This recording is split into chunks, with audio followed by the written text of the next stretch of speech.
Matthew 8:13, then Jesus said to the officer, "You may go home now. Your faith has made it happen." Right then, his servant was healed. Napakagandang episode po ito na pinapakita kung paano nagpagaling ang Panginoon ng isang pasyenteng ni wala sa kanyang direct presence. Blessed through association. Yan ang pamagandang ating pag-aaral, pinagpala at napagpapala dahil sa mga connection natin sa buhay. Salamat Panginoon dahil kayo ay aming tagapagligtas at tagapagpagaling. Salamat sa buhay na walang hanggan at salamat din sa buhay na pang-araw-araw dito sa lupa. Patuloy niyo po kaming linisin, and as we celebrate life, O God, we thank you for giving us our breath, our health, our everything.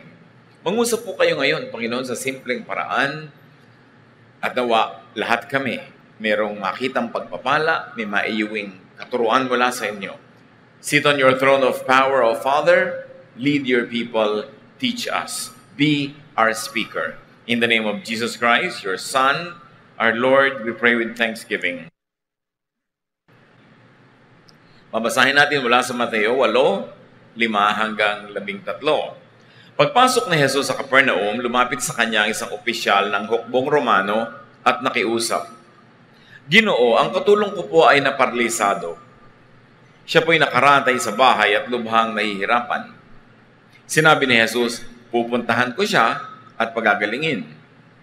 Ngunit sumagot sa kanya ang opisyal, "Ginoo, hindi po ako karapat-dapat na puntahan pa ninyo sa aking bahay. Sabihin na lamang po ninyo at gagaling na ang aking katulong.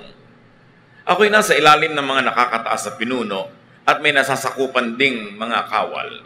Kapag inutusan ko ang isa, pumunta ka roon, siya'y pumupunta. At ang isa naman, halika, siya'y lumalapit. Kapag sinabi ko sa aking alipin, gawin mo ito, ginagawa nga niya yun." Namangha si Jesus ang marinig ito at sinabi niya sa mga taong sumusunod sa kanya, "Tandaan ninyo, hindi pa ako nakakita ng ganito kalaking pananampalataya sa buong Israel. Tandaan ninyo, marami ang darating buhat sa silangan at sa kanluran at dudulog sa hapag kasalo ni Abraham, Isaac at Jacob sa kaharian ng langit.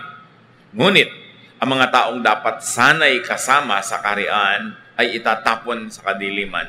Mananangis sila doon at magngangalit ang kanilang mga ngipin."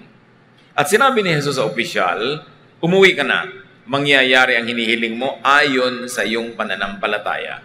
Sa oras ding yon ay gumaling ang katulong ng kapitan.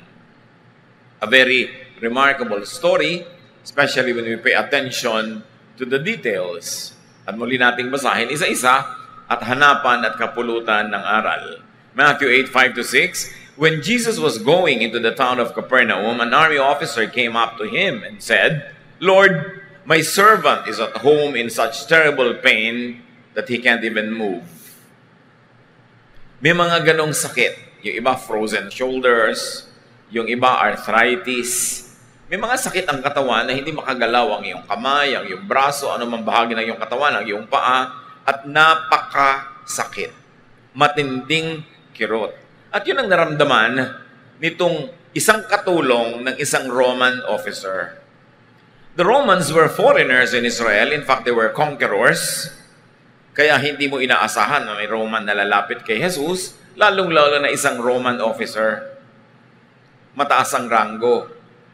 A Gentile man of high military and social rank intercedes for a servant. It is most unusual. Mataas na ranggong opisyal, tapos ang ilalapit kay Jesus ni hindi man lang sundalo, katulong niya sa bahay. At malamang na ang katulong na yon ay isang native Israelite, hindi man lang Roman citizen. Kaya nakakagulat ang malasakit at ang ginawa ng lalaking ito para ilapit kay Jesus ang isang taong kung tutuusin sa mga values ng panahon nila ay di naman mahalaga sa kanya. Hindi naman mahalaga doon ang buhay ng mga tao, lalong-lalo kung foreigner at lalong-lalo kung empleyado mo lang noong panahon na yon. At sabi ng Panginoon sa Matthew 8:7, "I will go and heal him." Hindi na naghintay ang Panginoon na siya imbitahan. In fact, hindi naman siya iniimbitahan eh. Sinabi lang sa kanya yung nangyayari, nagaganap doon sa katulong ng Roman officer. Jesus is touched here and is very impressed. He was touched and he was impressed. And we like to use the present tense dahil hanggang ngayon, touching and impressive sa Panginoon ang ganong asal. Tumutol yung officer, Matthew 8:8.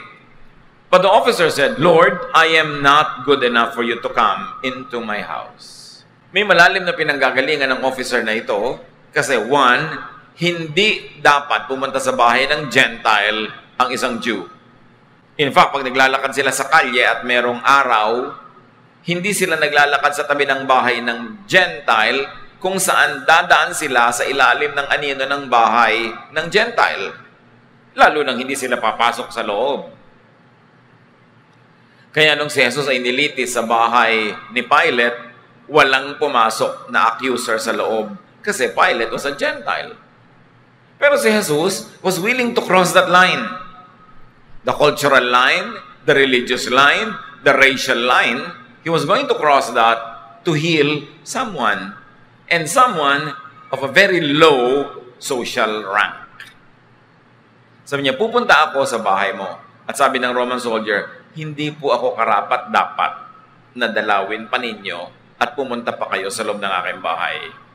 Number one, nag-aalala siguro ang Roman officer na si Jesus ay mapahamak dahil ipinagbabawal ng kaugalian ng Israel na gawin yung balak niyang gawin. And number two, it is very likely that he really meant what he said. Na hindi mataas ang pagtingin niya sa sarili niya, na hindi siya karapat-dapat puntahan pa sa kanyang bahay. Alam niyo yung pag-iimbita. May sinasabi din yan tungkol sa ating pagpapahalaga sa sarili. Pag may iniimbita ka na isang napakahalagang tao, napakaabala, busy na tao, para pumunta sa iyong event, actually, may mga sinasabi ka doon. One, mahalaga siya sa'yo, kaya mo siya iniimbita. Pero two, mahalaga ka rin sa tingin mo, worthy enough para puntahan ng isang tao, bitawan niya ang kanyang ginagawa, at mag-abala siyang pumunta sa iyong event. Kaya kung minsan yung pag-iimbita, inilalagay mo rin sa lugar, dahil ayaw mo naman na ilagay sa alanganin yung isang taong pagbigyan ka lang dahil gusto mong dekorasyon siya sa party mo, gusto mong masabing si ganito at si ganon nasa party ko, naabala naman siya sa kanyang buhay. So itong Roman soldier na ito, or officer in fact, sabi niya, huwag na po, hindi ako karapat-dapat. Lumugar ang Gentile, hindi pangahas. In fact, he was humble. Mababa ang loob. Matthew 5:5, God blesses those people who are humble. The earth will belong to them. Sa kanyang paglagay sa kanyang sarili, sa tamang lugar o sa lugar na hindi presumptuous, hindi proud, na-touch lalo si Jesus.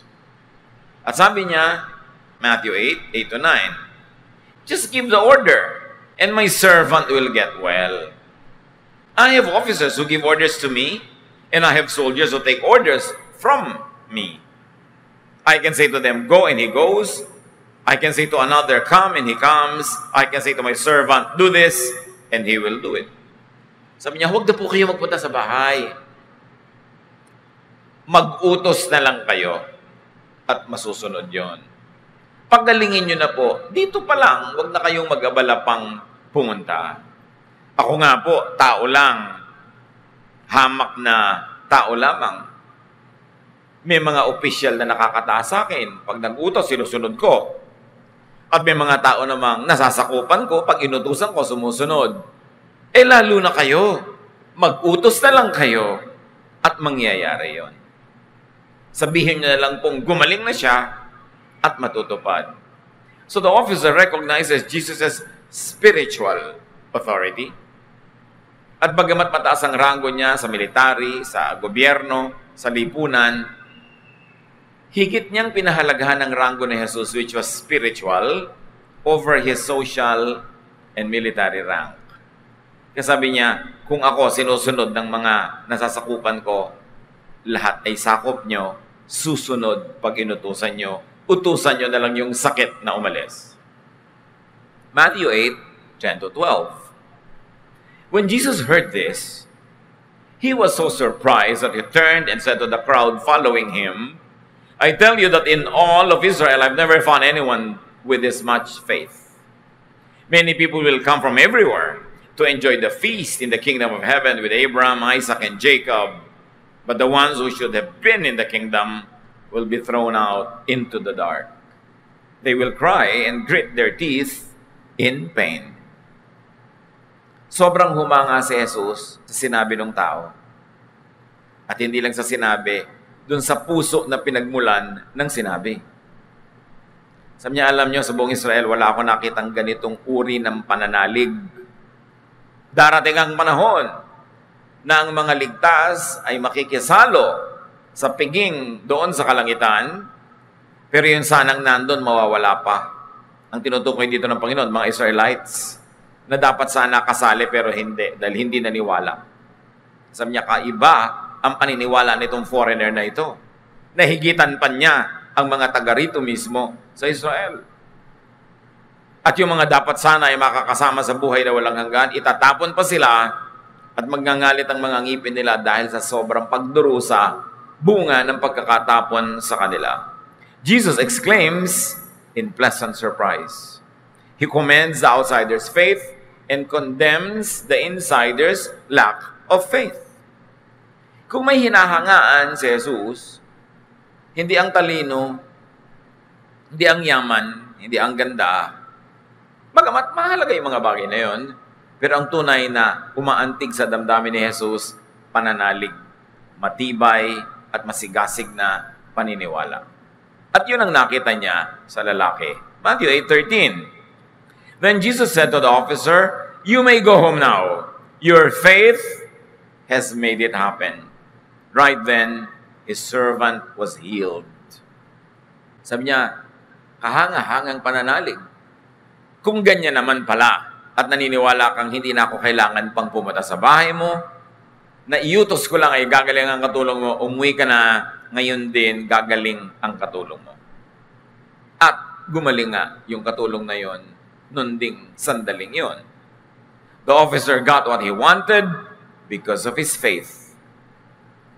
Because of his work inspired by faith. Sabi niya, dahil sa pananalig mo, magaganap yan. Hindi sinolo ni Jesus yung credit. Hindi niya sinabing, dahil kaya ko. Pero sabi niya, dahil nananalig ka. In other words, kaya naman talaga ng Diyos. Walang hindi kaya ang Diyos. Pero ano ang pumipigil na maganap ang dapat maganap? Kakulangan ng pananalig.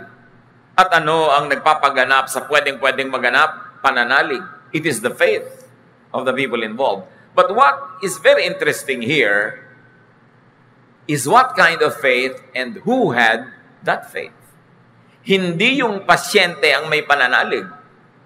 Hindi yung pasyente ang lumapit. Si Jesus nilapitan ng amo ng pasyente at dahil sa pananalig ng amo ng pasyente, gumaling yung katulong na may sakit. It's a very interesting twist in how faith is operationalized. Na pwedeng may gumaling kasi ikaw ang may pananalig. Importanteng ministry.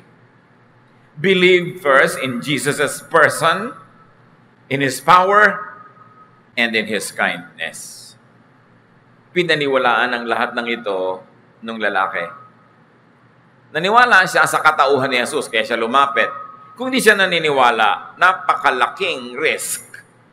Ang ginawa niya na siya ay conqueror, Roman officer, lalapit siya sa isang conquered person, isang colonial person, subject to their laws and rule and power. Siya ang lumapit, siya ang nagpakumbaba at humingi siya ng pabor. At naniwala siyang kaya naman ni Jesus. Sa katunayan, yung iba sinusundo-sundo pa si Jesus para dalhin sa bahay nila. Katulad halimbawa ni Jairus. Isa siyang ruler of the synagogue, isang Jew. Pero ito, Roman soldier, kung tawagin ay Gentile, sabi niya, hindi nyo na kailangan pumunta sa amin. Loobin nyo lang na maganap, magaganap. Ganun ang kanyang paniniwala. At naniniwala siyang napakabait ni Jesus, na kahit wala yung gagamutin, maaawa siya at gagamutin pa rin niya. Sa bagay, paano nga pupunta? Paralisado na. Because of intense pain, he could not move. Kaya, alam niya, maawain si Jesus. Hindi siya nagdalawang isip na, baka ako mapahiya, baka ako mapagalitan. Yung mga taong mahiyain, walang mapapala sa buhay. Kailangan bold ka to seek grace, to seek help, to seek intervention. Lalong-lalo kung emergency ang pangangailangan, hindi pwedeng hiya-hiya. Inilapit niya at di naman siya napahiya. One major lesson here is to believe for yourself. Maraming magaganap sa buhay mo kung nananalig ka. Maraming mapapagaling, mapapalakas. Maraming mga himalang tatanggapin ka kung ikaw naniniwala. At ang nakita natin dito sa istorya, isa pang anggulo ng paniniwala, believe for others. Nakikita niyo yung isang Syrophoenician woman na another Gentile. Inilapit niya yung kanyang anak na naglulubhang halos ay mamatay na. Inilapit kay Jesus. Gumaling din ang kanyang anak. You've got to believe for others. Kuminsan meron tayong mga kapatiran na sila lang yung mananampalataya sa kanilang bahay. Lalo kang dapat magpakatibay ng pananalig kasi mapagpapala ang iyong sambahayan sa pamamagitan ng iyong paniniwala. Huwag kang magdadalawang loob na ilapit ang mga mahal mo sa buhay. Kahit nga si Paul, sinabi niya sa Corinthians, kayo'y mananampalataya, ang asawa mo hindi mananampalataya, mapagpapala din siya ng Diyos dahil sa iyo. So ang pananampalataya natin, may epekto sa iba. Your faith could benefit others. Hindi yan para sa sarili lang. Ang siyudad ng Sodom, noong huhusgahan ng Diyos, dapat naligtas kung mayroong 10 lamang na matuwid doon sa siyudad na yon. Merong ministry ang mga makadiyos at mga makatuwid at mga matuwid. Nadadamay sa pagpapala ng Diyos sa kanila yung mga hindi mananampalataya. Ang kasalanan ng Sodom, kaya siya hinusgahan, was not anything sexual at all. It is a misconception. The sin of Sodom was pride and selfishness. Ezekiel 16:49 says that very clearly. Now, this was the sin of your sister Sodom. She and her daughters were arrogant, overfed, and unconcerned. They did not help the poor and the needy. Yan ang kasalanan ng Sodom. Makasalanan, makasarili. In fact, the men of Sodom wanted to rape the guests in their city, and it was that the sexual act itself that was the point, but the point was their cruelty to foreigners, their unkindness to helpless guests who took shelter in their city. Ayaw na ayaw ng Diyos na nagsasamantala ka sa mga mahina. Na pwede mong tulungan, di mo tinutulungan, pinagkakaitan mo at pinagsasamantalahan mo pa. At yan ang kasalanan ng Sodom. Nakabaligtaran ng magandang ginawa ng Roman officer. Concerned siya, hindi siya mayabang, hindi siya overfed, hindi siya unconcerned, matulungin siya sa mga mahihirap at mga nangangailangan. Kaya ang Panginoong Jesus humanga sa taong iyon. Ang konti ng hinangaan ni Jesus wala nga siyang hinangaan ng mga religious workers and leaders. Madalas pa ang hinahangaan niya, foreigner na naniniwala. At madalas niyang napapagalitan yung mga Israelites na Israelite na nga sinayang pa, hindi pa naniwala. Hindi ko mo Israelite ay ligtas, hindi ko mo Israelite ay blessed. At nabasa natin dito, sabi ni Jesus, doon sa piging sa kalangitan, yung mga dapat sanay nandun, hindi makakarating. Itatapon sila sa dilim at magngangalit ang mga ngipin nila sa pagturusa doon. Hindi pwedeng claim to fame and claim to salvation and claim to eternal life ang nationality or race. Personal faith ang mahalaga. At ang personal faith na yan, pag nasa puso ng sino man, Roman soldier man siya, foreigner man siya, Gentile man siya, hindi yun against the person. It is the faith. And the faith of this foreigner made the miracle happen. The miracle is always doable as far as God is concerned. What stops it from happening is the lack of faith of people who should either receive it or who should intercede for others who needed it. Kaya napakahalaga ng prinsipyo ng kwento. Believe Pray and be righteous for others. Be righteous for yourself, yes, but also be righteous for your spouse. Pagka ang iyong asawa hindi mananampalataya, doblehin mo ang kabanalan mo para hati kayo sa benefit. Ganon din, you should be righteous for your child. May mga anak ang pasaway, may mga anak ang ayaw mag-aral ng salita ng Diyos, gumagawa ng mga mali. Lalo kang magpaka-tama sa buhay para yung kabanalan mo, hati kayo ng anak mo. Be righteous for your parent in case that is your parent who is not a believer or who needs the benefit of intercession by someone who believes. Be righteous for your brother or sister, for your friend, for others. Napakahalaga nun. At may lesson dito, yung katulong na ito na naparalisado dahil sa hirap ng kanyang paggalaw, paano kung ang amo niya hindi mananampalataya? Nanigasgas siya. Baka ikinamatay na niya yon. Get blessed through association. Kaya nga yan ang title natin. Mamamasuka na rin lang kayo doon na sa mananampalataya. Makikipagkaibigan na rin lang kayo doon na sa mananampalataya. Makikipagnobyo ka na rin lang. Makikipagpartner ka na rin lang sa negosyo. Doon na sa mananampalataya. Because you can get blessed through association. Yun ay kung may choice ka.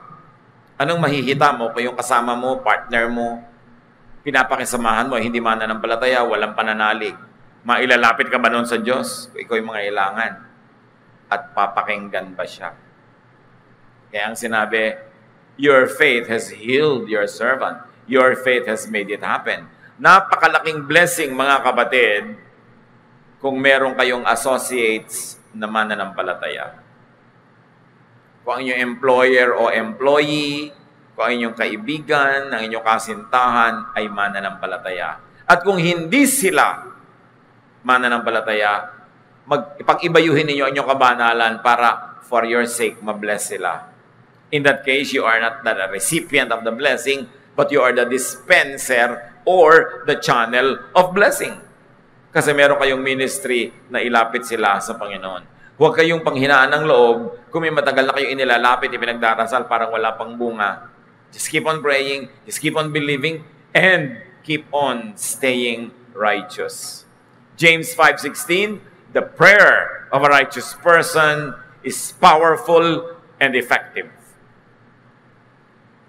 Kaya mission natin, mga kapatid, na magpakabanal, maging makadiyos, maging matuwid, para pag nanalangin ka para sa asawa mo, anak mo, kapatid mo, partner mo sa buhay, madinig ka ng langit. At kung may ilapit ka sa Panginoon para pagalingin, gumaling kahit sila hindi lumalapit. It is a ministry. Righteousness is a ministry. May mga ministry na pagkanta, pagtugtog, may ministry na pagpipreach, pagtiteach, pero lahat tayo pwede sa ministry na ito. Be righteous. So that when you pray, the prayer of your righteous self will have effective powers. Because the faith of a righteous person moves the hand of God. Magandang ministry yan.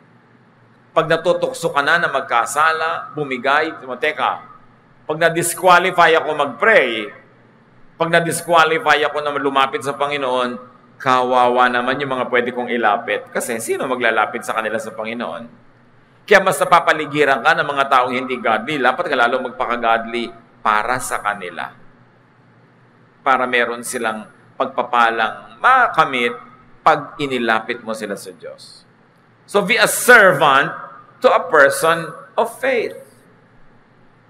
Hindi naman mahirap makita yung lesson Be a friend. Be a companion to a person of faith and ministry. Pag ikay nakikipagmabutihan, nakikipagtulungan, tumutulong, sumusuporta sa isang taong may pananalig at naglilingkod sa Diyos, napakalaki mong kapakinabangan yon. Get blessed through association. Kaya ang sabi ng Panginoon mismo sa Mark 9:41, "And anyone who gives you a cup of water in my name, just because you belong to me, will surely be rewarded."